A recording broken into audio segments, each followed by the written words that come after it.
പുറത്ത് പോയി പഠിക്കാൻ തീരുമാനിച്ചു, എഡ്യൂക്കേഷൻ ലോൺ എടുക്കണം. എഡ്യൂക്കേഷൻ ലോൺ റിജക്റ്റ് ആവാണ്ട് അത് അപ്ലൈ ചെയ്യാനായിട്ട് നമ്മൾ എന്തൊക്കെ കാര്യങ്ങൾ ശ്രദ്ധിക്കണം? നമുക്ക് എഡ്യൂക്കേഷൻ ലോൺ തരുന്നത് ബാങ്ക്സ് ആണ്. നോർമലി നാഷണലൈസ്ഡ് ബാങ്ക്സുകളിൽ നിന്നാണ് സ്റ്റുഡൻസ് ലോൺ കൂടുതലും എടുക്കുന്നത്. അപ്പം ഒരു ലോൺ കിട്ടാൻ നമുക്ക് എന്തൊക്കെ വേണമെന്ന് പറഞ്ഞാൽ, ഒന്ന് നമ്മുടെ അക്കാഡമിക് സൈഡിലെ നമ്മുടെ ഓഫർ ലെറ്റർ, നമുക്കൊരു യൂണിവേഴ്സിറ്റിയിൽ നിന്ന് ഒരു ഓഫർ ലെറ്റർ എന്താണെങ്കിലും വേണം. എന്നാലേ ബാങ്കിന് ലോൺ പ്രോസസ്സ് സ്റ്റാർട്ട് ചെയ്യാൻ പറ്റുള്ളൂ.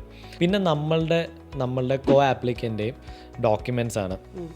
നമ്മളുടെ ഡോക്യുമെൻറ്റ്സ് പറയുമ്പോൾ ചിലപ്പോൾ നമ്മുടെ ആധാർ കാർഡ്, പാൻ കാർഡ്, പിന്നെ നമ്മുടെ മറ്റ് അക്കാഡമിക് ഡോക്യുമെൻറ്റ്സ്, അങ്ങനെയുള്ള കാര്യങ്ങളായിരിക്കും.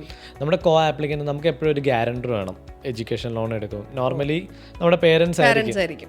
അപ്പോൾ പേരൻസിൻ്റെ ഇൻകം പ്രൂവ് ചെയ്യുന്ന ഡോക്യുമെൻറ്റ്സ്, അവരുടെ ബാങ്ക് സ്റ്റേറ്റ്മെൻറ്റ്, സാലറി സ്ലിപ്പ്, ഇപ്പോൾ ബിസിനസ് ചെയ്യുന്നവരാണ് ബിസിനസ് പ്രൂഫ്, GST അല്ലെങ്കിൽ രജിസ്ട്രേഷൻ, കമ്പനി രജിസ്ട്രേഷൻ, കറണ്ട് അക്കൗണ്ടിൻ്റെ ഡീറ്റെയിൽസ്, ഇങ്ങനെയുള്ള സാധനങ്ങളെല്ലാം നമ്മൾ ബാങ്കിന് കൊടുക്കണം. അപ്പോൾ അവർ ഇവാലുവേറ്റ് ചെയ്ത് പിന്നെ അവർ നമ്മളുടെ ക്രെഡിറ്റ് സ്കോർ നോക്കും, കോ ആപ്ലിക്കൻ്റെ ക്രെഡിറ്റ് സ്കോർ നോക്കും, നമുക്ക് എന്തെങ്കിലും ഓൾറെഡി എക്സിസ്റ്റിംഗ് ലോൺസ് വേറെ എന്തെങ്കിലും ഉണ്ടോ എന്ന് നോക്കും. ഇതെല്ലാം കൺസിഡർ ചെയ്തിട്ട് bank is taking the decision, നിങ്ങൾക്ക് ലോൺ തരണോ വേണ്ടയോ. ഇപ്പോൾ തരുവാണെങ്കിൽ തന്നെ എത്ര രൂപ തരണം.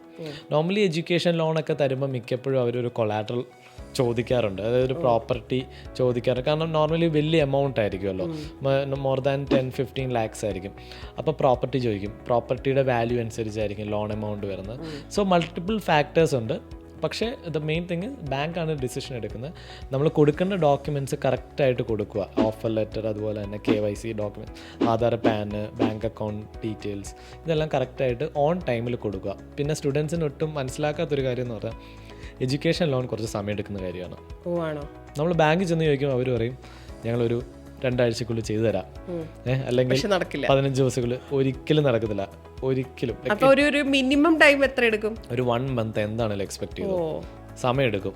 കാരണം അത് പ്രോസസ്സ് ചെയ്ത് വന്ന് ഹെഡ് ഓഫീസിൽ പോയി, റീജിയണൽ ഓഫീസിൽ പോയി ഇവാലുവേഷൻ ചെയ്ത് വരുന്ന ഒരുപാട് ടൈം എടുക്കും. അപ്പോൾ കുറച്ച് എഡ്യൂക്കേഷൻ ലോൺ എടുക്കാൻ പ്ലാൻ ചെയ്യുന്ന സ്റ്റുഡൻസ് കുറച്ച് സമയം അഡ്വാൻസ് ആയിട്ട് നേരത്തെ തന്നെ കാര്യങ്ങൾ ചെയ്തു തുടങ്ങുക. ക്ഷമ വേണം, സമയം എടുക്കും.